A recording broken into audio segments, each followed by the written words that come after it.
Ladies and gentlemen, boys and girls of the YouTube world, CJ Rose's back in the building. Welcome back to the channel. Word is bond, love is love. Like, comment, subscribe, and do all the above.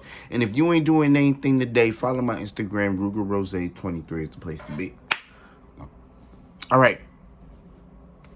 So, All Elite Wrestling Grand Slam was last night. And I ain't gonna lie to you. It was a damn good show last night. Pretty good. They were in Arthur Ashe Stadium in New York, Queens. Queens get the money, as they say.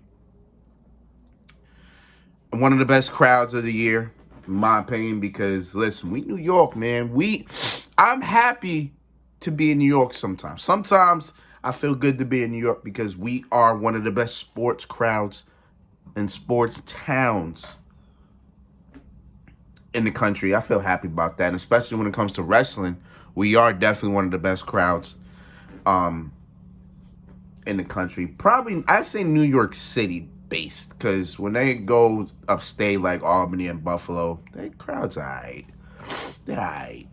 But when they come to New York City, oh, that's where you get the good fans. That's where you get the hardcore fans. You know what I'm saying? But beyond that. So, last night we had, I think, 5 title matches. Yeah, we had, I think, 5 title matches. 3 new champions. One match actually was a given that we were gonna have a new champion based on the fact that title vacated. I'm talking about the AEW World Title. So we were gonna have a new champion based off that alone.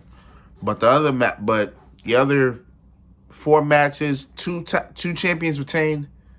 But we had two new champions on the other side. So I'm gonna combine the 3 new champions. I'm gonna combine it to one video because I ain't trying to do separate videos now. All that. So everything's gonna be short. You know. All right, first match of the night was for the ROH World Title, as Claudio Castagnoli defended against Chris Jericho. Listen, Jericho's 51, I believe. 50. I think he was 50 or 51. I don't know if he turned 51 this year. No, he has to turn 51 this year because he turned 51 this year. If not 51 now. And he's still providing good matches. I say good. I'm not going to say spectacular. I'm not going to say that. I don't want to disrespect one of my favorite wrestlers of all time. I don't want to do that. But I'll say he is still delivering very good matches. I'll say very good. He's delivering very good matches. And this was a good match. This was a very solid match that had an outcome that I saw coming.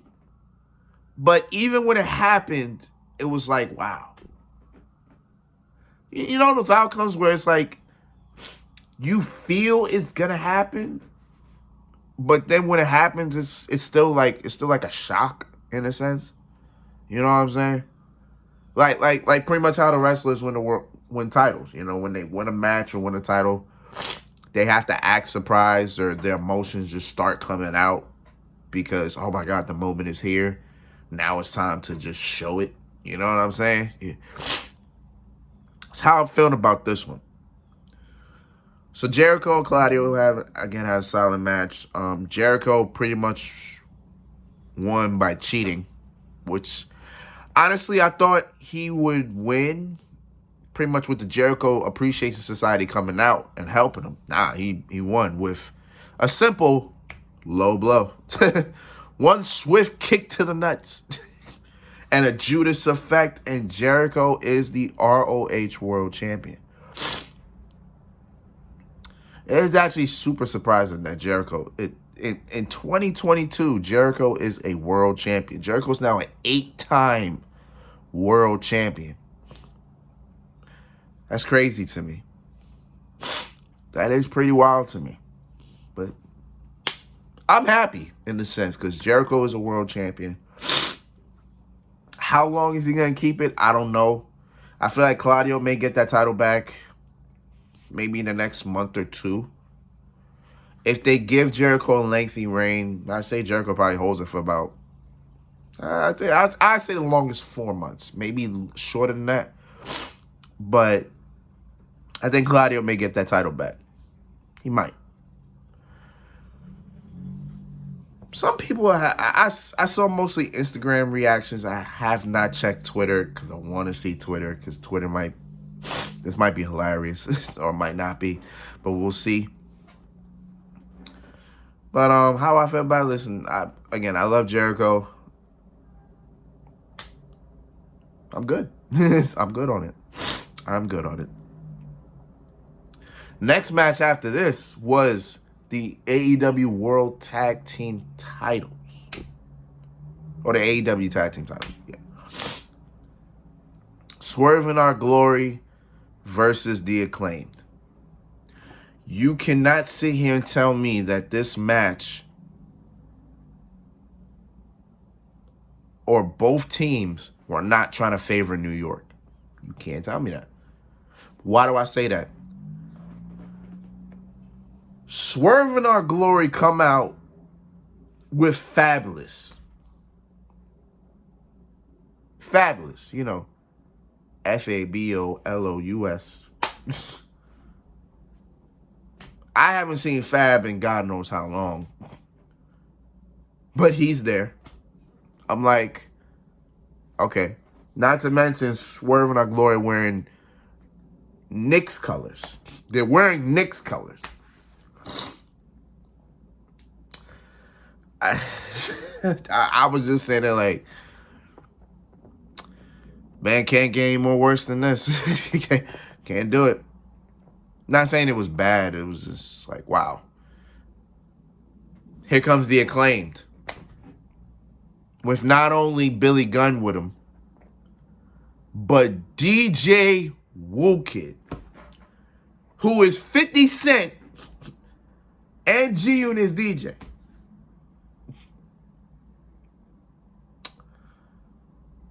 I haven't seen DJ Wookid in God knows how long. It has been so long since I've probably seen him or heard about him. I'm saying they're like, are y'all really trying to pander to New York? It's crazy.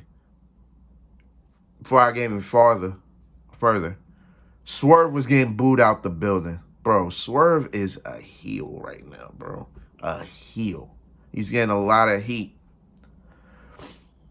And I feel bad for Keith Lee because he didn't do anything. He didn't do anything to get heat. He didn't do anything to get heat, but teaming with Swerve, I think this team is done. I think we're either about to get in a program with Swerve and Keith, or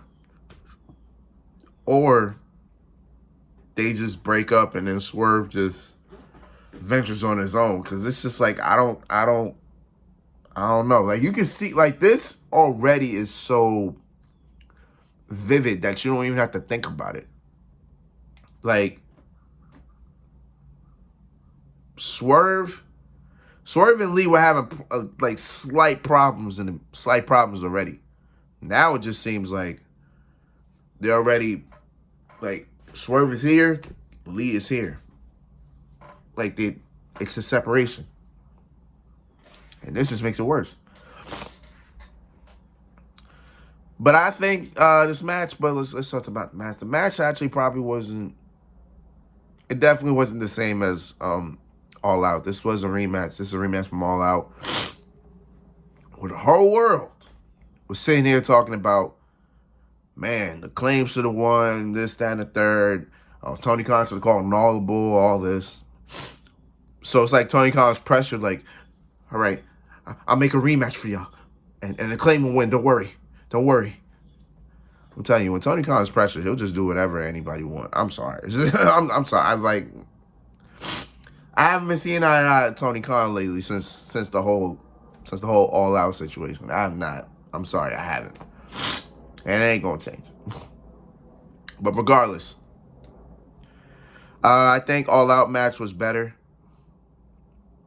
But when I tell you when the Acclaim won, When they came out, they already got a massive pop. I'm talking massive.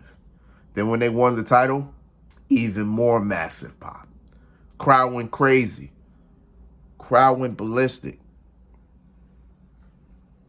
The Acclaimed are the new AEW Tag Team Champions.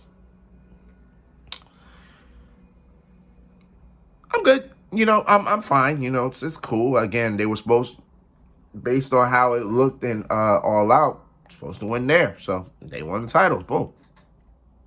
We here. You know what I'm saying? We here. I ain't mad at it. They got the love that they deserve. They claim, I believe, have the most wins as a tag team. I think that's what they said before.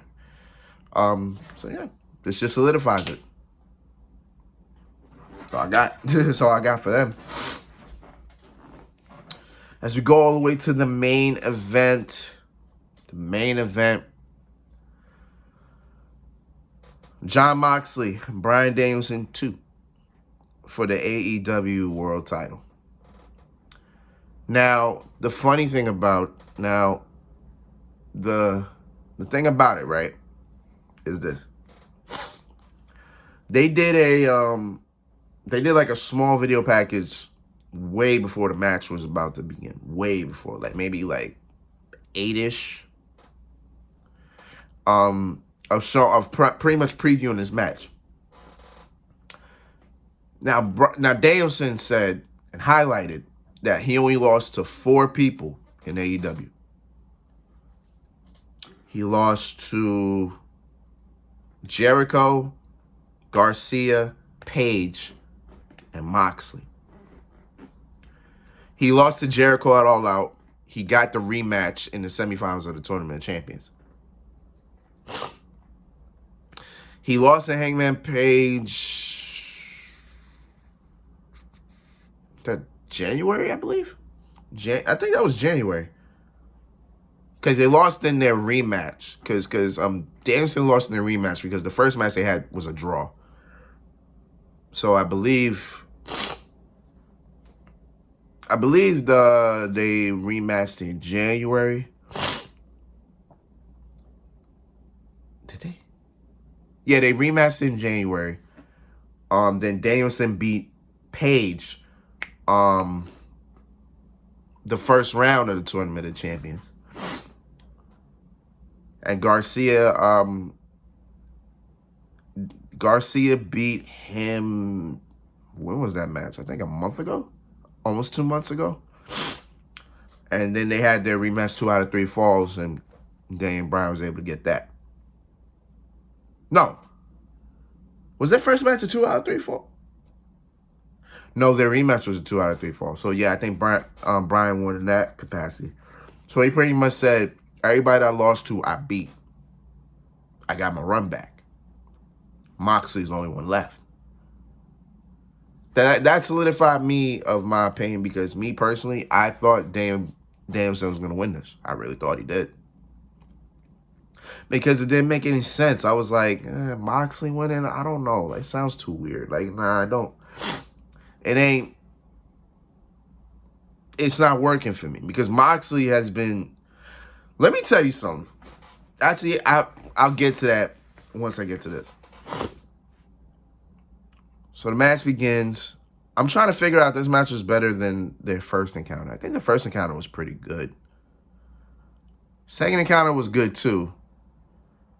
But the way these two always talk about violence, I thought this would be more violent. I thought I'd see a whole lot of blood in this match. I thought I would. I ain't gonna lie to you. These two talk about violence and wrestling so much. I'm thinking I'm gonna see a whole bunch of blood and stuff. I didn't see that, so yeah, it is what it is. You know what I'm saying? I thought Danielson had it with the label lock when he had it locked in, but Moxley was able to get to the ropes. Then Moxley had this rear naked choke on Danielson. Held it for so long, Danielson passed out. And Moxley is once again the AEW World Champion. Okay, let me say this. The reason why I thought Danielson wins because Moxley didn't make any sense to me. Because Moxley's been world champion already, like twice already now.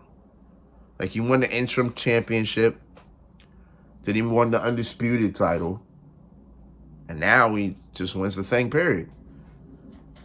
Which is killing me, because why the hell does Moxley win it and then he loses it and he gets it back? It's like I hate that. I hate that. I hate that where you like you have it, you lose it, and then you get it back. Granted, these were circumstances that was like, well, we had to suspend somebody, this, that, and the third. But it's just like, wow, what the hell, you know? What makes it crazier is that we're going to have another new world champion this year. Because, again, Moxley, MJF 2, Full Gear. We know what's happening in Full Gear. Like who don't know what's happening in Full Gear? But as I think about it, I think Moxley and MJF was a plan, only because if you remember the promo that MJF laid, I think it was the second night he was back. He talked about Moxley that whole promo. So I kind of made me say, like, Moxley, MJF probably going to happen. Because if it was Danielson, I think, because Danielson was the winner, I think he was to talk about Danielson, and boom. That's what set everything up. But, man, I don't know. I think Moxley and MJF going to be a cool match. We're going to see how it goes. I guess MJF will be world champion. That's all I got. That's all I got. 3 new champions on Dynamite. Pretty good show. Probably one of the best shows of the year. Actually, it has to be one of the best shows of the year, all things considered. And it is what it is, man. So until then, it's been Rose, man. Thank you for watching. Thank you for all those support. As always, I got another video coming. Actually, I got to do it right now because something else happened on Grand Slam that I do need to talk about. But until next time, peace, love, 100. Yeah.